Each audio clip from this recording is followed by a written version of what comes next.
4 5 6 7 8 ចាកូនកូនកូនរាប់ឃើញមានចំនួន8ដែរឬទេ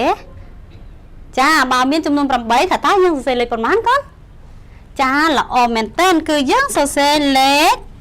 8តោះកូនកូនចាំមើលថាតើចា8ដែលកូនសរសេរនោះត្រឹមត្រូវដោយដែលអ្នកគ្រូបង្ហាញកូនដែរឬទេចានេះគឺលេខ8ចុះកូនកូនវិញកូនសរសេរលេខ8បែបនេះដែរឬទេ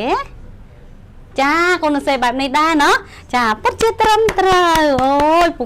កែមែនតើណាកូនណាកូនឆ្លាតតោះឥឡូវនេះសូមកូនកូនអានចាលេខ8ចាម្ដងទៀតកូនលេខ8ចាអរគុណច្រើនលុបក្តារទៅកូនចាឲ្យកូនយកក្តារទុកចានៅក្បែរខ្លួនកូនវិញ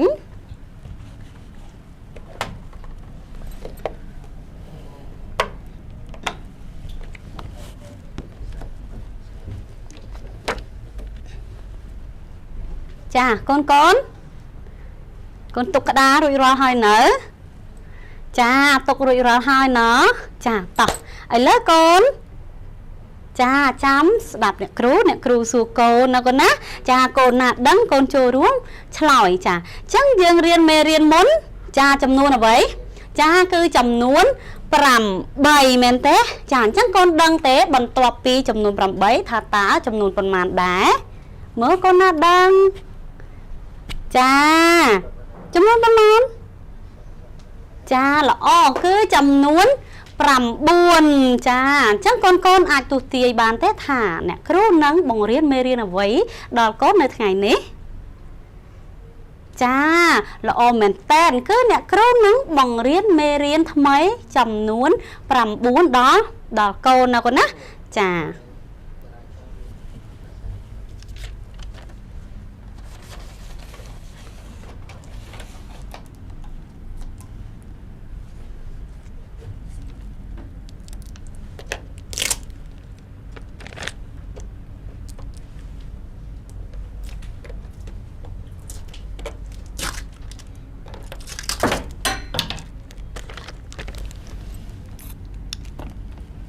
តោះកូនតោះឥឡូវនេះសូមកូនចាក្រឡេកមកមើលក្តារខៀនទាំងអស់គ្នាណាកូនណា